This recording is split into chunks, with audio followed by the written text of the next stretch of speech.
ایران نے امریکی اڈوں پر حملہ کیا. امریکی اڈوں کا نام تکفیریوں نے حرم رکھ دیا ہے. حرمین کے دفاع کے لیے کھڑے ہو گئے ہیں. حرم کس کو کہتے ہیں؟ اسرائیل. اور امریکی اڈوں کو حرم کا نام دے دیا ہے, تقدس کا نام دے دیا, اور ان کے دفاع کے لیے کھڑے ہونے کے لیے پاکستان میں میٹنگیں کر رہے ہیں. یہ حرم ہے تمہارے؟ امریکی اڈے حرمین میں یہ برداشت ہے تمہیں؟ اسرائیلی اڈے ان اسلامی ملکوں میں یہ برداشت ہے تمہیں؟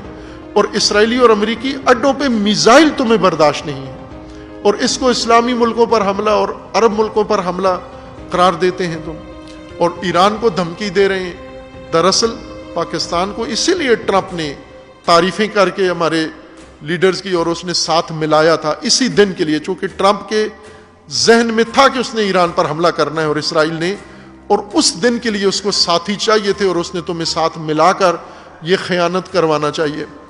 لیکن اگر تم یہ خیانت کر رہے ہو اپنے اقتدار کی خاطر, تو ملت پاکستان نے ثابت کر دیا ہے شہادت رہبر کے بعد کہ یہ مظلوم کے ساتھ اور حق کے ساتھ کھڑے ہوئے ہیں.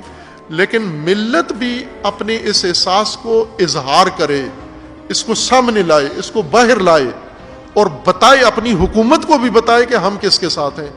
یہ بہت واضح ہے اس وقت پاکستان کی قوم کہیں اور کھڑی ہے اور پاکستان کی حکومت کہیں اور کھڑی ہے.